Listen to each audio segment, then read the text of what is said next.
The community is mourning the loss of two people dedicated to service tonight. Good evening and thanks for joining us for News 10. Police say a man was driving drunk at the time of a deadly crash. A former Park County sheriff and his wife died in that crash. It's a story we've been following since early this morning.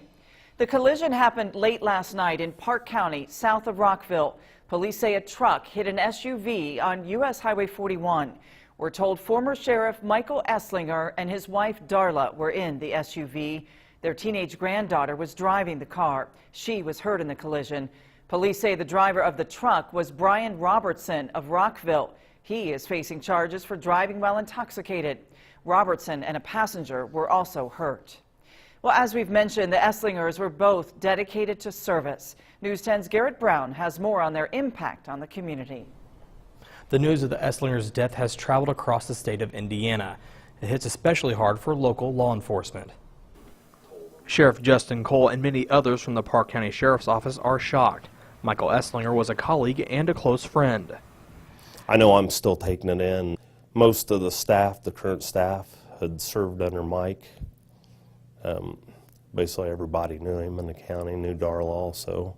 I had to catch my breath. I hear a lot of bad news in my job, but I was momentarily stunned when I heard the news. Michael Esslinger served many years with the Park County Sheriff's Office. Before that, he was an Indiana State Trooper.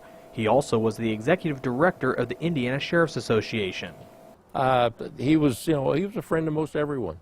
He was a good law enforcement officer, and good for the community, good for the state of Indiana. Darla Esslinger served as an EMA director for Park County, both of them serving to keep our community safe. The Sheriff's Department hopes people learn from this tragic incident. Be with your family during the holidays, not in a hospital or in a jail suffering from the consequences. But like I said, I've seen too many families broken apart by things like this.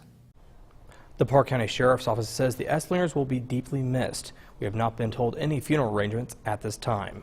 News 10 will, of course, keep a close eye on any developments in this investigation.